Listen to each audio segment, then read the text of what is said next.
Go. Begin. Improving pandemic preparation.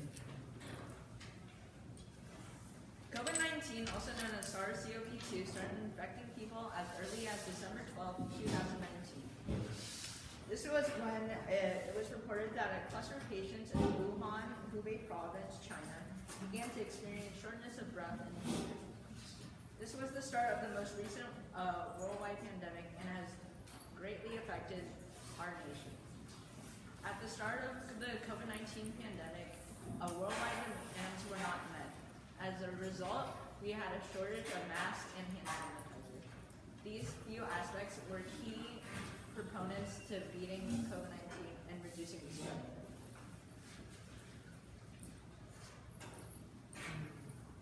According to the New York Times, the first death in the United States from COVID-19 was on January 9th, 2020. On January 30th, 2020, the World Health Organization, otherwise known as the WHO, declared a global health crisis. However, the United States did not quarantine until March 11th. This is a 63-day period after the first death in the United States until global pandemic was fully reached and the United States quarantined. This shows that the United States government and Congress took a very long time to make a decision and wasn't prepared for anything at all.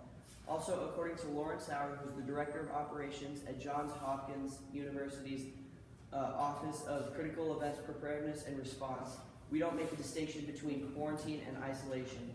This was also one of the many issues that stopped the United States' response to COVID-19 from being very effective.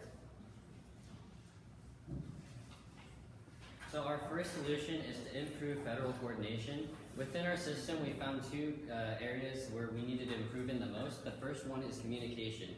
According to Bernadette Wood from the University of Queensland School of Political Science, the most effective way to get a message across to a large audience is by having a consistent message. This will ensure that there are no assumptions and discrepancies between state policies. Another area that we lacked in communication was with medical supplies. According to Richard M.J. Vollmer, a New Zealand-trained physician at Harvard University, we could have a better manage our medical supply by forecasting short-term demand. By having some visibility into short-term demand in the future, it provides hospitals to plan patient flows proactively. Another area that we lacked in was the economy. According to the Pew Research Center, the U.S. is currently in a $3.7 trillion deficit from the pandemic. This correlates to the GDP graph seen on the left. And in order to prevent the dip, as seen right there, we need a new financing mechanism. According to Wolfgang Hein, head of GIGA research program, we need a mechanism that finds economic preparedness gaps in places such as research and development. However, the only way to be economically prepared is by saving money. Pros and cons. For our first pro, we have increased communication. With this, we are able to track the virus better. Also, we can be more prepared with our coordination and economy. Con, inconsistent messages, which are almost unavoidable due to the rapidly changing nature of the pandemic.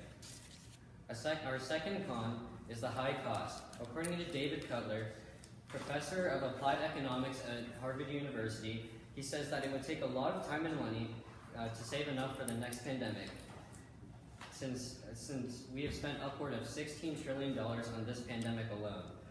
Our final con is imperfect forecast of demand. Having imperfect forecasts cannot be prevented since we cannot predict the future. And there could be overloads of patients at almost any time.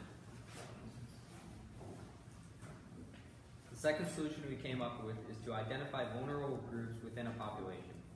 Now, this is most clearly seen in the form of comorbidities, which according to the CDC are one or more conditions, such as old age or obesity, that are responsible for 95% of COVID deaths and generally an increase in deaths from viruses in general.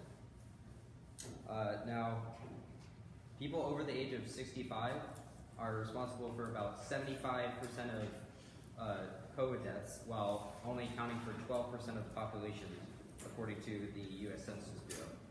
And this is, in contrast, people under the age of 45, which make up 2/3 of the population, account for only 4% of COVID deaths. Now, as you can see, there's a correlation with death from COVID as the age group increases, meaning that elderly people are at a greater risk of death and serious injury for COVID. Now, this solution would most likely be implemented by allowing low-risk groups to carry on as normal and developing a natural immunity, while high-risk groups would be more cautious and encouraged to take preventative measures. So the advantages of this solution are that it would protect and allocate resources towards at-risk populations, and it would allow low-risk populations to live normally.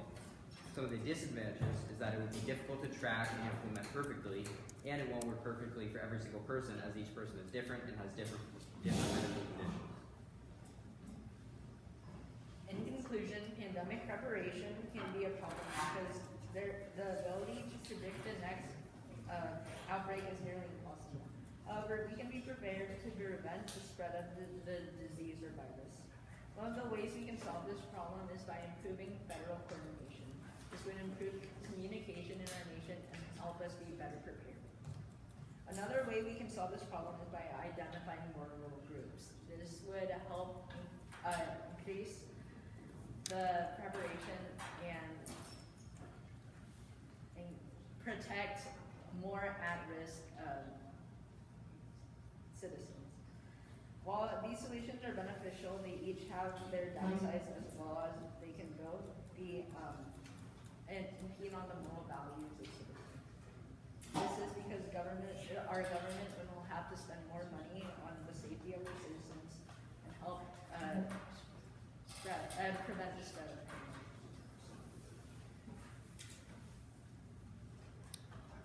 Time? Okay. It's still, so it is 8 to 10 minutes. That's supposed to be your time. Okay, sit down. We got to get the next group up here. That's in order. Next group,